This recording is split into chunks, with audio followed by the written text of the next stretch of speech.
All right, Alexander, let's talk about Avdeyevka. Collapsing or collapsed? What do you think? Um, right, that's a very good question, Or somewhere actually, in the middle? because the situation is utterly chaotic.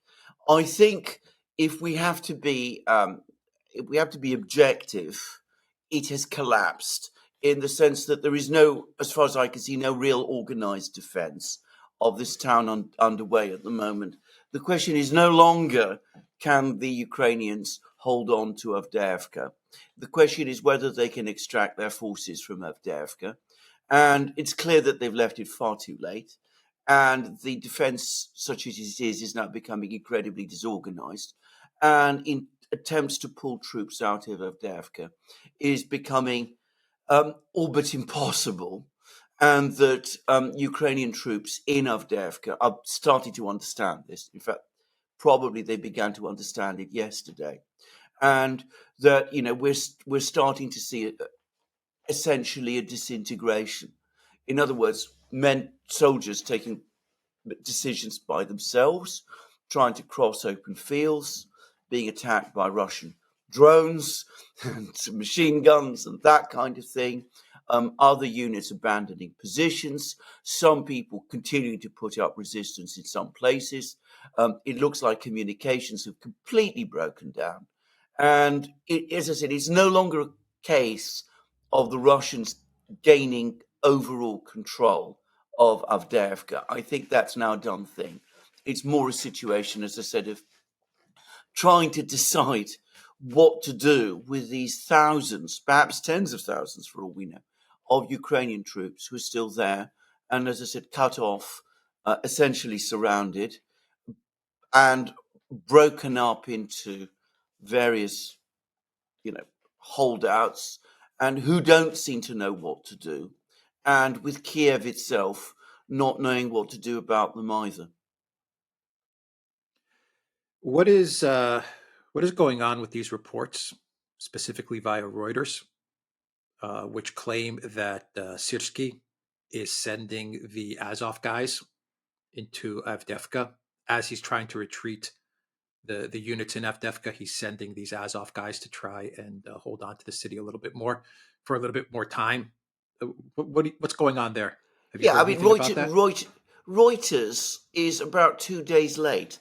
I mean, we were getting reports about this. If you've been following, the situation on the ground carefully, I think it's about 3 days ago, the General Tarnavsky, who was the commander of the southern group of forces, Ukraine's southern group of forces, which includes Avdeyevka, said about 3 days ago, 3 or 4 days ago, that the Azov brigade was being sent to Avdeyevka in order to try to stabilize the situation.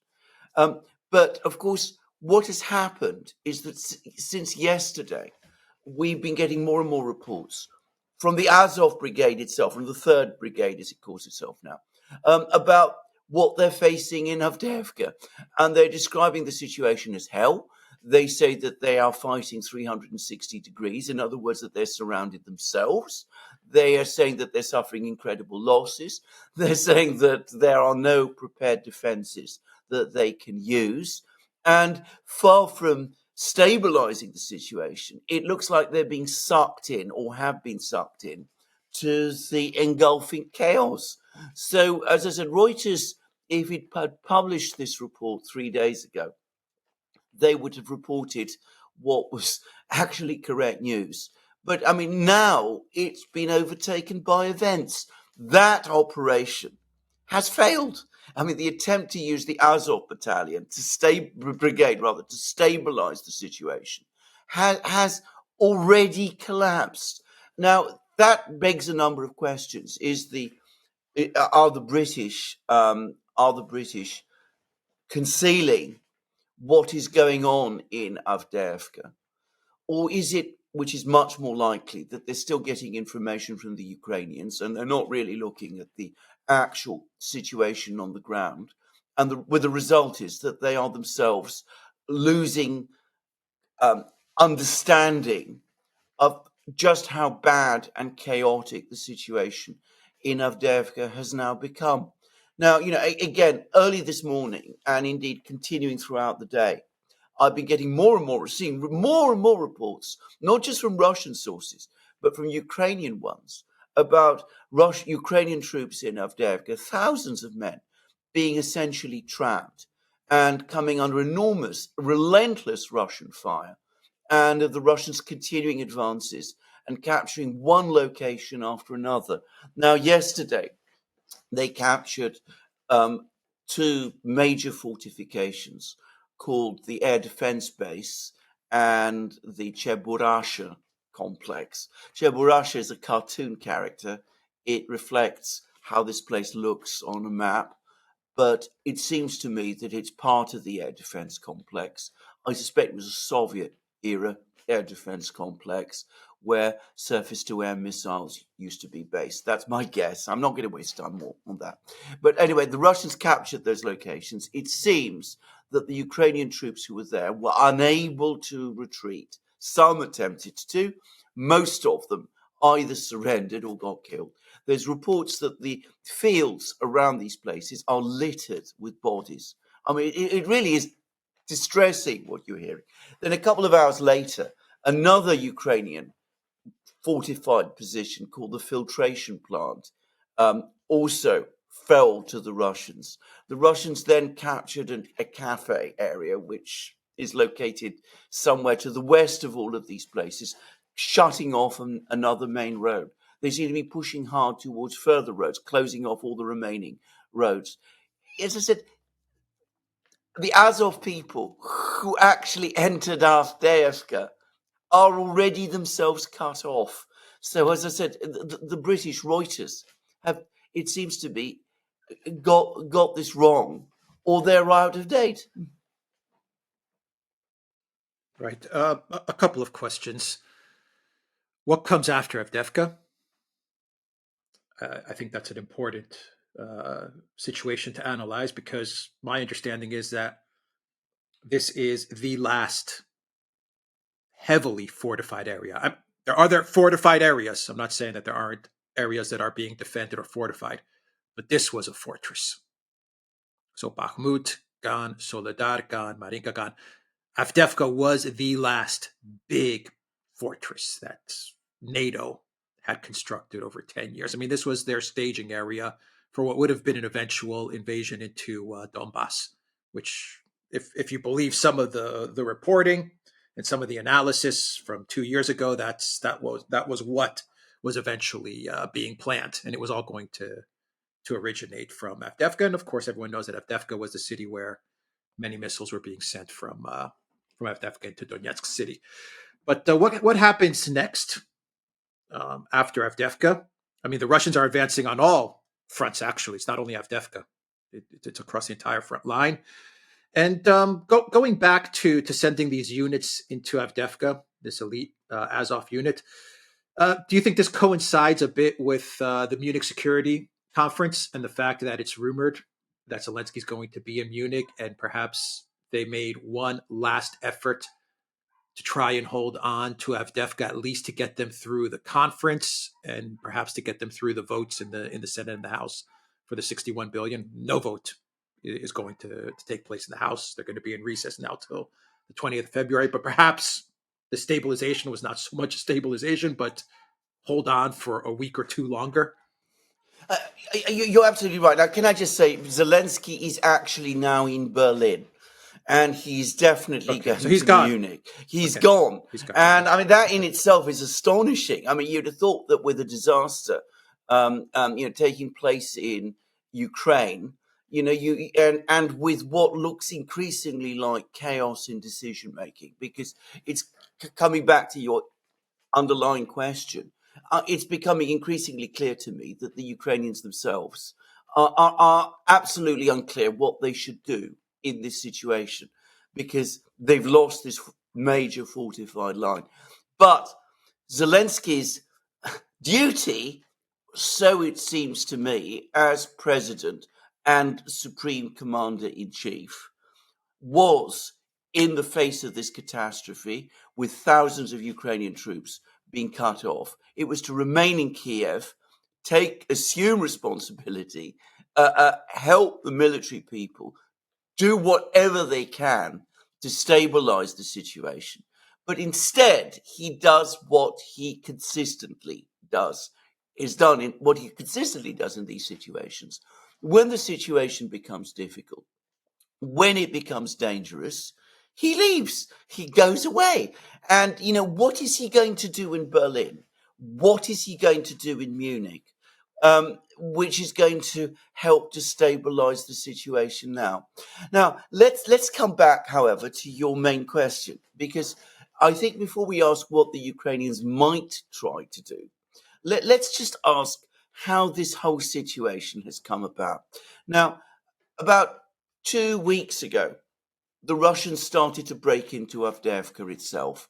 They were able to capture a large area in the south, one of the main Ukrainian fortifications, the Tsar's hunting lodge, was rapidly captured. It was clear even then that the situation in Avdeyevka was becoming critical.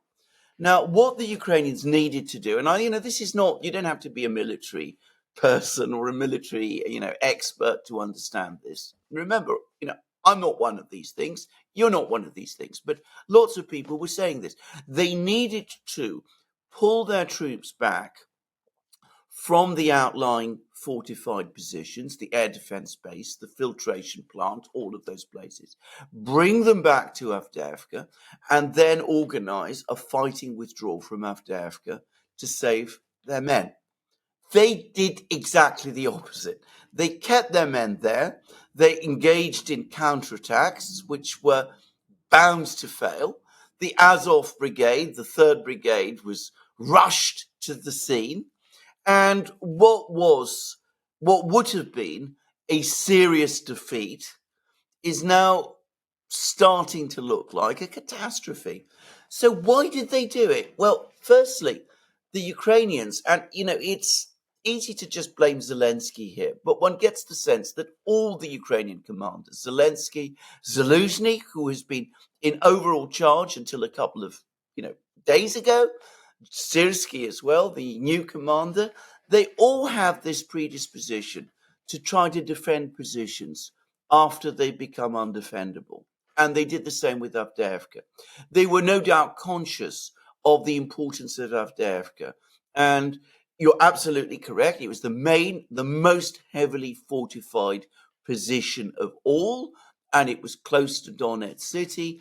And it was important psychologically for the Ukrainians to control it, because controlling Avdeyevka meant that they still had Donetsk city under siege, and they might perhaps one day in their own imaginations hope to launch an offensive from Avdeyevka to recapture Donetsk city. So there were these emotional things. But fundamentally, I think you are absolutely right. They didn't want to lose Avdeyevka whilst these arguments in Congress were still underway. They did not want to lose Avdeyevka whilst the Munich Security Conference was about to happen, because doing so would have looked like a major loss of face and might have fed doubts, or so they feared, in the West, that, Ukraine is losing the war and is going to lose the war, and that further Western aid to Ukraine is therefore sending good money after bad. So they clung on. In fact, they disastrously reinforced failure. And we have this chaotic situation that we see now. Now, there is a further thing, which is where we come back to your original question, because as they were not prepared to give up Avdeyevka and seem unwilling to accept this major fortified position was collapsing, they seem to have done absolutely nothing to build proper fortified lines west of Avdeyevka. Now, any fortified lines they built west of Avdeyevka would anyway have been less strong than the ones they've just lost in Avdeyevka itself. They would have had to be improvised in a hurry, and given how strong the Russian military now is, as we see, it's debatable whether even these fortified lines, had they been built, would have been strong enough to resist the Russians. But the reality, the actual reality, is that it seems that no significant fortified lines west of Avdeyevka have been built at all. Now, we don't know this from the Russians, but Ukrainian soldiers and I say Ukrainian soldiers, I mean the Azov Brigade, the 47th Mechanized Brigade, which has been fighting in Avdeyevka for a very long time. They've been sending back reports saying there are no fortifications in the area. So it looks as if once Avdeyevka falls, it's open territory, it's open ground for the Russians to advance further if that is what they choose to do. Now, I don't know what it is that the Russians plan to do. I mean, the other side of this story about Avdeyevka is that the Russian military is now working at full range of its capacities and skills. They've conducted a masterly operation in Avdeyevka. They've captured this place despite the resistance of some of Ukraine's best troops, the 110th Brigade, the 47th Mechanized Brigade, the 3rd Azov Brigade. They are also massively outmatching the Ukrainians in firepower. They're able to bomb Ukrainian fortifications, shell them. They are able to do things which we've never seen happen earlier in the war. And they've also acted with immense tactical skill, keeping the Ukrainians guessing all the time about where towards Avdeyevka they're going to attack, and attacking where the Ukrainians didn't expect them to attack. So all of this shows that the Ukrainians are up against a formidable adversary. The question is, what is this adversary now going to do? Are they going to push forward westwards from Avdeyevka towards other places like, say, the big town of Pakrovsk, which lies a bit further west? Are they going to push north towards, Pavlograd? Are they simply going to stay where they are and attack somewhere else? We simply do not know. But whatever it is that the Russians do, everything suggests now there's going to be carefully planned and structured in advance. And you're absolutely right. Even as Avdeyevka collapses, the Russians are applying pressure on every other part of the front lines. Right. What happens at Munich now? What do you think happens at Munich now? The excuse is that the way they're coping with this, the collective West, you got a hint at that from Kirby's statement the other day, which is if only 61 billion was approved, then Avdeyevka would not have fallen. That's basically how they're going to cope with all of this and how they're going to explain this away. What are your thoughts? Well, right. I mean, a few things to say about this. Firstly, I mean, the $61 billion is not going to change the situation on the battlefronts. I mean, it cannot do, because the critical things that Ukraine is now short of, first and foremost, artillery shells. And by the way, not just artillery shells, but artillery are not available in the West to be supplied to Ukraine. The same is true of air defense missiles. We've now had from Undersecretary Bush of the Pentagon, and it's been an interview he's given which has received no attention at all in the Western media, even though he's a top Pentagon official. He's given us up-to-date figures, finally, for shell production in the United States, and it's gone up from 14,000 rounds of 155 shells a month before the war started to 28,000 rounds a month now. Ukraine says it needs 6,000 rounds a day. That is nowhere near enough. We know that the shell situation in Europe is catastrophic. We know that all the great shell, arsenals have been catastrophically depleted. So, past $61 billion, it's not going to provide Ukraine with more shells because the shells are not there. The same goes for air defense missiles. There's a general shortage throughout the West of air defense missiles. I mean, they're just talking about, an air defense coalition. They've just announced that in Ramstein to provide Ukraine with air defense missiles. I thought they'd already announced that a year ago. I remember, Ursula von der Leyen, no less, talking about how, this is a year ago, the importance of providing Ukraine with air defense systems.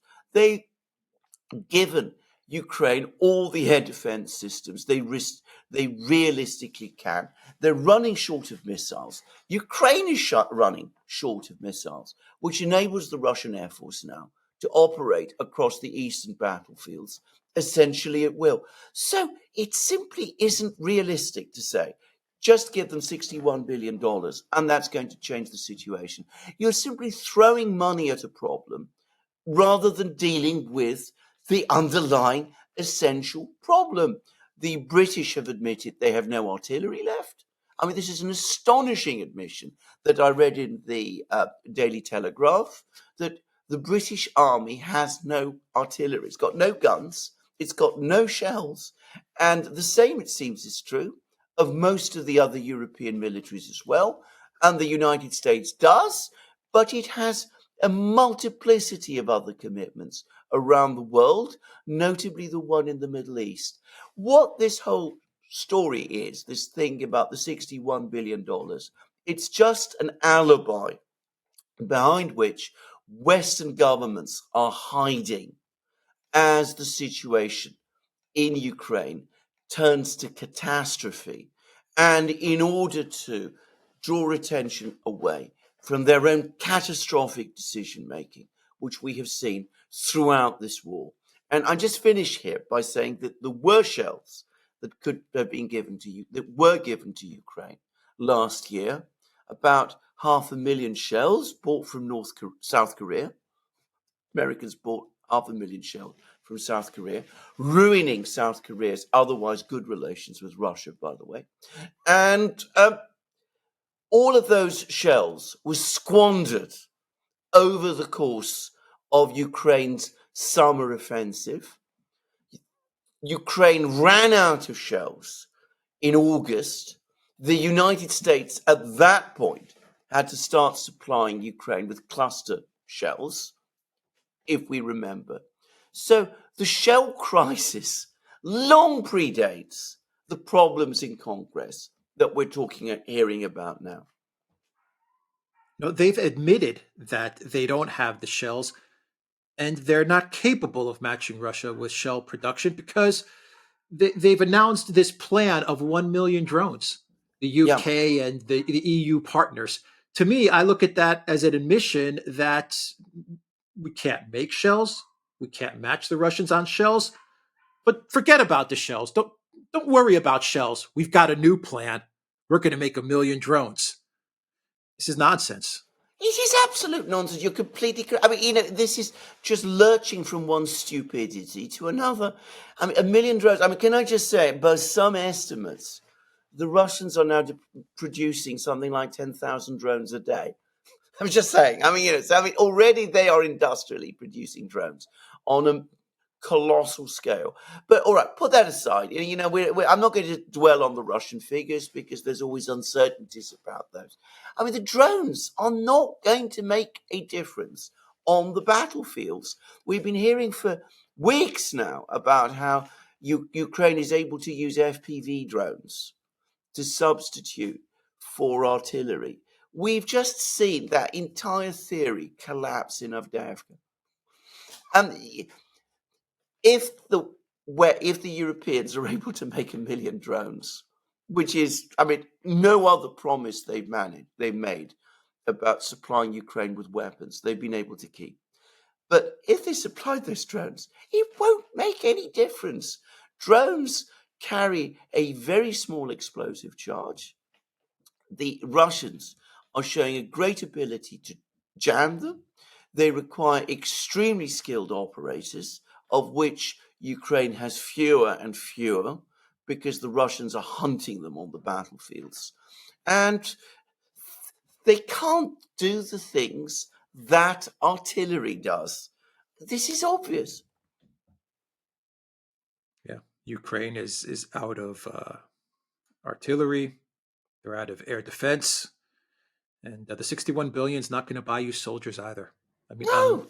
I'm reading more and more reports about the catastrophic state of Ukraine's military conscription.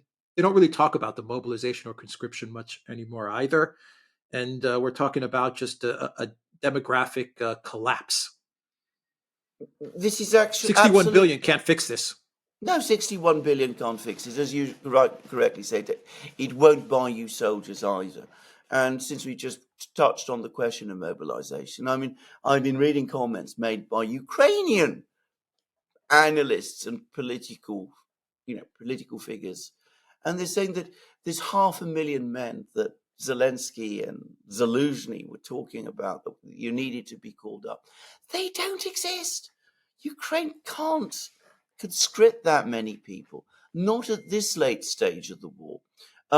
They're suggesting that somewhere between 100 and 200,000 might be the most that Ukraine would be able to conscript with the available resources. But all the people who really, were capable of fighting have already been conscripted and have been the units that they served in have been shattered on the battlefields. And what you would be conscripting now would be very young men in their 20s. If you had the time to train them, you might make soldiers out of them. But training soldiers who have no experience of war takes roughly a year, apparently, if they're to survive in modern combat. Ukraine doesn't have a year. A final question or comment, a thought that I'm having with this 61 billion. The goal from the Biden White House is to try and get this passed November 2024. You can see that they're starting to worry that they're not going to accomplish this goal. I mean, Kirby's statement yesterday, you could see that Kirby was shaken. He was in a panic. Yes. The 61 billion, obviously, it's not gonna get you millions of 155 shells. I mean, that's obvious. If they had these shells there, they would have already gone to Ukraine. You're not going to get these shells just because you give 61 billion to Ukraine.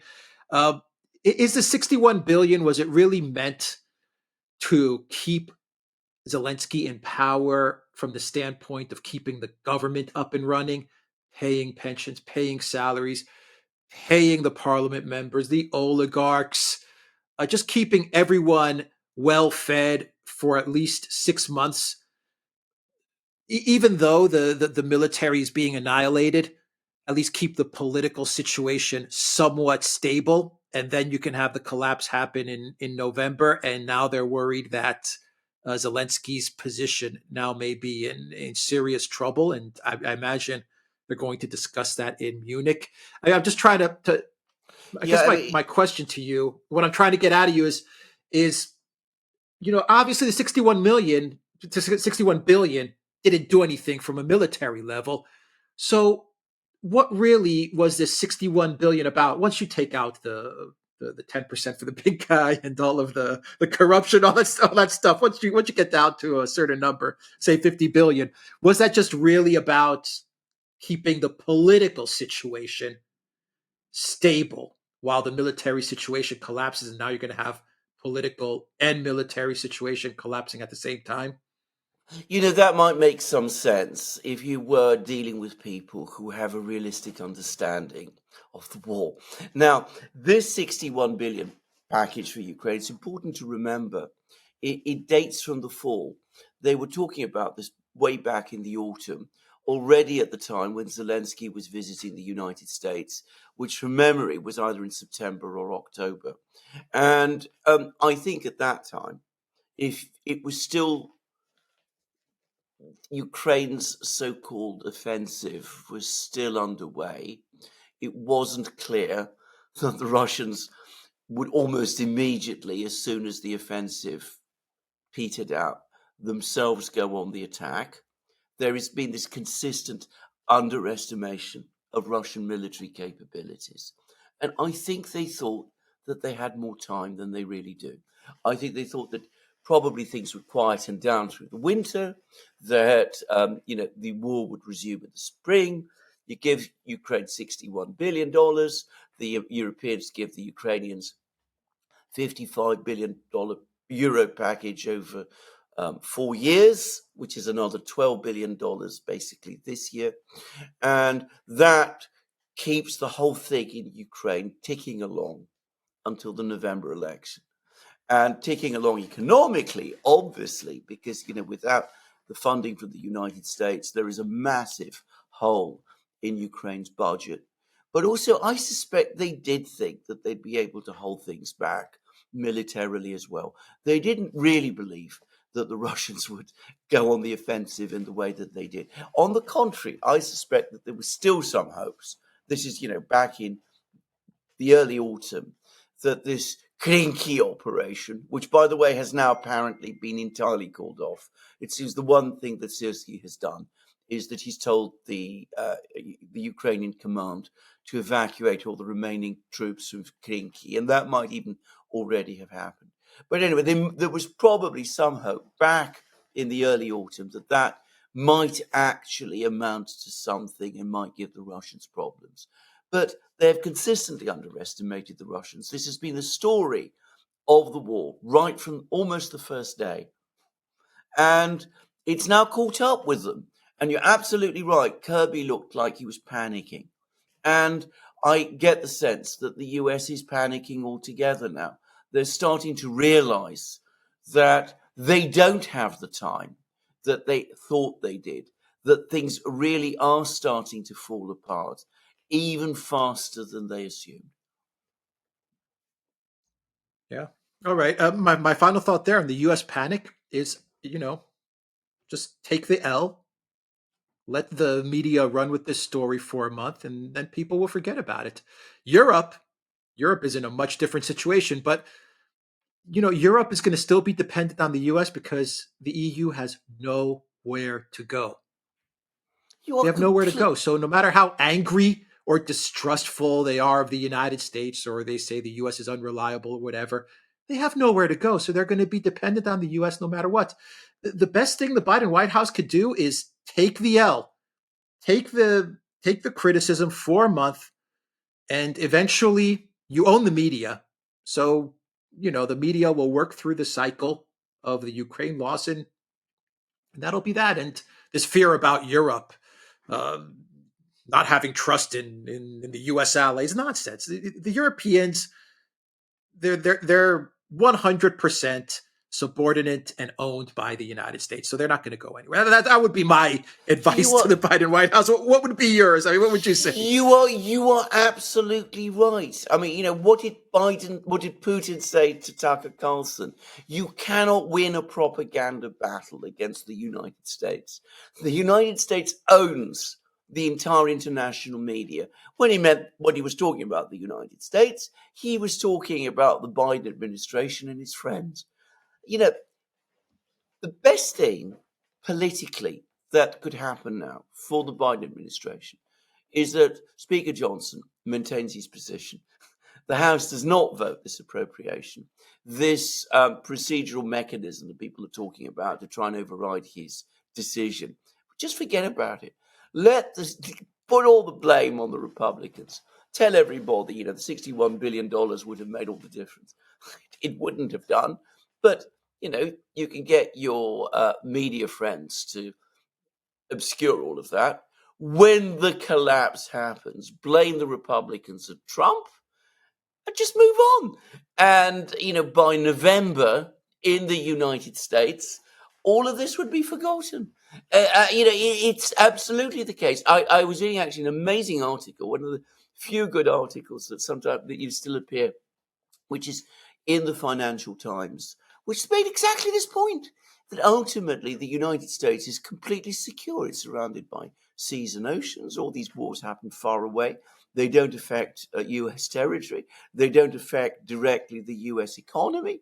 The U.S. can just sail through a debacle in Ukraine, and,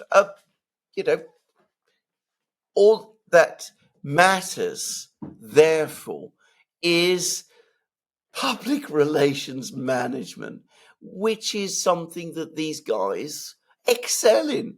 They would be playing to their strengths. As for the Europeans, well, they're stuffed. I mean, they burnt all their bridges with the Russians. They cut themselves off from Russian oil and gas. They're still pressing on with further rounds of sanctions against the Russians. They are bullying and blackmailing the only politicians in Europe, people like Orban, who speak sense. They've got nowhere to go. They are completely on limb with this one. If the United States walks away, they've got nowhere to go. And they can't get their military production organized. They can't get their defense systems sorted out. It's a fantasy to think that they ever will. Yeah, agreed. All right. Duran.locals.com. We are on Rumble, Odyssey, BitChute, Telegram, Rockfin, and Twitter, X, and go to the Duran shop. 15% off all t-shirts. Take care.